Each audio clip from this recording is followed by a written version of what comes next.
Facebook is gearing up for Indian elections as well, as it is now putting in place an election response team for India's general elections. Now, this move is for monitoring and tracking of objectionable content in real time around the clock. The election response team will be based in Singapore and will work closely with the Election Commission of India. I think it's the first step in ensuring that social media don't function like a runaway horse in a democratic setup. So I would see that as a positive first step, but it will have to be judged by the effectiveness. And secondly, we'll have to see the mechanism to actually, take down or to even identify objectionable content. Because let's face it, what is objectionable and what is not is a highly subjective phenomenon, and therefore we can't go by subjectivity. It has to be through some due process from within the institutional setup of the country. So these are things, I think, which will all be put to test as this mechanism starts working. But the good thing is that a beginning is being made. Yes.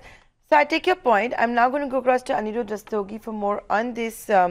Anirudh, I want to understand that legally, how is it the Election Commission can monitor whatever Facebook response team does or does not do? I think the most important will be, how is Facebook weeding out fake news? What is it doing with all the data it has on its users? What's being pushed on the news feed, etc.? Or have I got that wrong?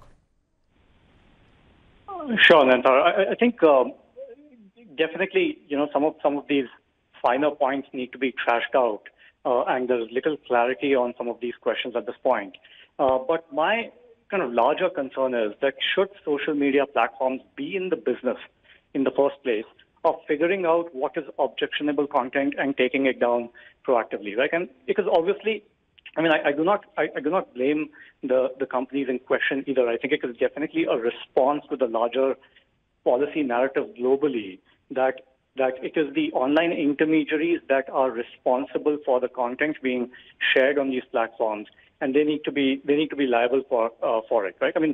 Intermediaries are actually meant to be free, open platforms where not just the political parties, not just the NGOs and the corporates, but also end consumers like you and me, right? The common man can put up opinions and views and news and share them freely. They're unlike a newspaper that exercises editorial content or editorial control on the content that is shared on these platforms. And by forcing, or rather pushing these intermediaries in the corner to take steps where they will now ultimately take decisions on what content can be posted, I think is actually counterproductive. It does away with the very benefit of having these online intermediaries in the first place.